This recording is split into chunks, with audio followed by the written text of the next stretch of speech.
Magacayga waa Ramla Shariif Xasan. Waxaan ahay arday iyo wariye. Waxaan ku noolahay magaalada Muqdisho. Waxaan jiraa 15 sano. Waxaan la joogaa hooyaday iyo walaalahay. Waxaan ahay fasalka Form 4 ee dugsiga sare.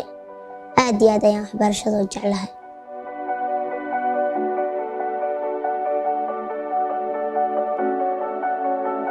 Waxaan ahay tabiyaha barnaamijka Faac Cusub oo ka soo baxa telefishinka qaranka Soomaaliyeed.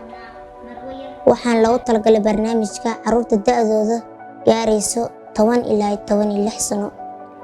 Waxaan hore u soo wadi jiray barnaamijka maawilada carruurta oo ku soo qaadan jirnay sheekooyin carruureed iyo madadaalo iyo maawilo ka buuxaan.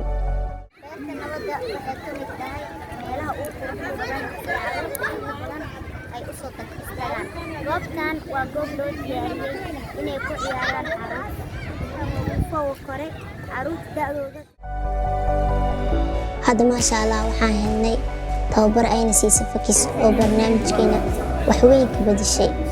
Hadda waxaan wadnaa toddobaadkii barnaamij socdo 30 daqiiqo. Markaana ku soo dhawaada barnaamijkeennii qaybtii akhlaaq wanaag. Maanta waxaan su'aalo ku saabsan akhlaaq wanaag. Barnaamijka waxaa ku soo qaadanaa war ciyaaro sports iyo su'aalaha toddobaadka, hees, muusik iyo wacyigelin. Iyo marar toddobaadka ah ku soo qaadano wiil iyo gabar oo maalintoodana u sheekeeyaan.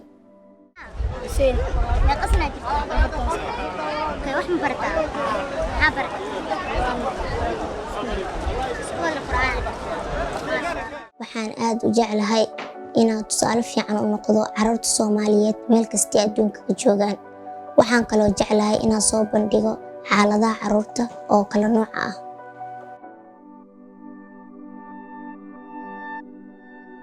Carruurta warbaahinta awal waxay ugu socon jireen mowduucyo loogu talagalay dadka waaweyn oo aanay garaad iyo dareen toona ku adag.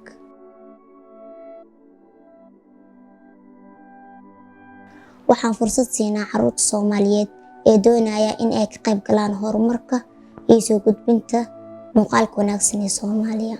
Soomaaliya ma ahan oo keliya meel nabad la'aan iyo baahi iyo burbur ka jirto, ee waa dal fiican oo qurux badan.